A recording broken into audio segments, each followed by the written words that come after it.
Guys നമ്മളങ്ങനെ ഇടുക്കിയിലോട്ട് പോകുന്ന വഴി ഒരു പാറ കണ്ടു. ഓക്കെ, അങ്ങനെ വഴിതെറ്റി വന്ന് കണ്ട പാറയാണ്. അപ്പോൾ പാറയെ കുറിച്ച് ഈ കടയിലോട്ടൊക്കെ അന്വേഷിച്ചപ്പോൾ പറഞ്ഞ് എന്തോ ശങ്കുറിഞ്ഞാൻ അങ്ങനത്തെ എന്തോ ഒരു പാറയാണ്. ഇതാണ് ആ പാറ. അപ്പോൾ നമുക്ക് പാറയിലോട്ടൊന്ന് പോയി നോക്കി നോക്കാം. പാറ കാണിച്ചടാ. ഇതാണ് പാറ. ഇനി അങ്ങോട്ട് അപ്പുറത്തോട്ടുണ്ട്. അപ്പോൾ പുതിയ സ്ഥലങ്ങളിലോട്ട് നമുക്ക് കയറാം. അങ്ങനെയുണ്ട്, ഓക്കെ ആണോ? ഇത് നമ്മുടെ ഫ്രണ്ടാണ് നമ്മുടെ കൂടെ വന്ന Akash B Nair, black മാനിയക്.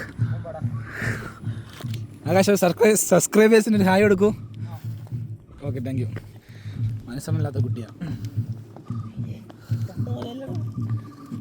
Guys. കുറച്ച് ടാസ്ക് ആണെന്നാണ് തോന്നുന്നത് കേട്ടോ. ആര് വഴുക്കലും ഉണ്ട്. വേറെ പോടാ ഗൈസ്. കണ്ടതുപോലെയല്ല, ചെറുതല്ല കേട്ടോ. എന്നിട്ട് പോവാനാ വന്നേ ട്രിപ്പൊന്നുമില്ല. വാവ് ഗൈസ്, ആ കടയാണ് കേട്ടോ നമുക്ക് പറഞ്ഞു തന്നെ. ദേ മേളിൽ ഒന്നും കേൾക്കാമെന്ന് അറിയത്തില്ല, കൊട്ടിൻ്റെ സൗണ്ട് കേൾക്കുന്നുണ്ടല്ലോ. ഇവിടുത്തെ പ്രാക്ടീസും കാര്യങ്ങളൊക്കെ പിള്ളേർ അത് കാണുമ്പോൾ പണ്ട് നമ്മൾ എത്ര മലകളിൽ കയറിയിട്ടുള്ളത് തന്നെ.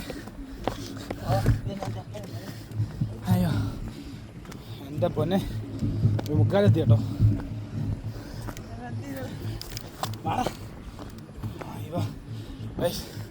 നമ്മൾ മേളിലെത്തി. ഓ, ഇതാ പുള്ളിക്കാരി പറഞ്ഞ കുറേ പാറയൊക്കെ കട്ടിയിട്ടിട്ടുണ്ടെന്ന് പറഞ്ഞേ. നൈസ് കേട്ടോ. കൊട്ടിൻ്റെ സൗണ്ട് എടുക്കുന്നില്ലേ? നൈസ്.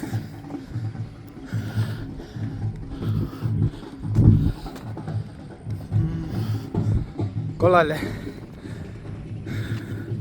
നോക്കട്ടെ, ഞാൻ അങ്ങോട്ട് എന്തെങ്കിലും കൊണ്ടോ നോക്കട്ടെ ഗൈസ്. ഇത്രയാണ് കേട്ടോ. അങ്ങോട്ട് പോകാൻ പറ്റില്ല, കാരണം അങ്ങോട്ട് പോയി ഒന്ന് എക്സ്പ്ലോർ ചെയ്യണമെന്നുണ്ട്. അവിടെ ആ താഴത്തെ ചേച്ചി പറഞ്ഞ ഈ കല്ലൊക്കെ കട്ട് ചെയ്തിട്ടുള്ളത് അങ്ങോട്ടൊക്കെ പോകണമെന്നുണ്ട്. പക്ഷേ ടൈമില്ല നമുക്ക്. പെട്ടെന്ന് നമുക്കൊരു എസ്റ്റേറ്റിലാണ് സ്റ്റേ, നമ്മളൊരു റിലേറ്റീവിൻ്റെ. അപ്പോൾ അവിടെ എത്രയും പെട്ടെന്ന് എത്തണം, എങ്കിലേ ബാക്കി കാര്യങ്ങൾ നടക്കുള്ളൂ. അതുകൊണ്ട് നമ്മൾ ഇവിടെ നിന്ന് പാറയിൽ വെക്കേറ്റ് ചെയ്യാണ് ഗൈസ്. പിന്നെ പാറയുടെ പേര് ശംഖ് ഉരുണ്ടാനോ അങ്ങനെ എന്തോ ആണ് കേട്ടോ. എന്തായാലും ശംഖാണ് മെയിൻ.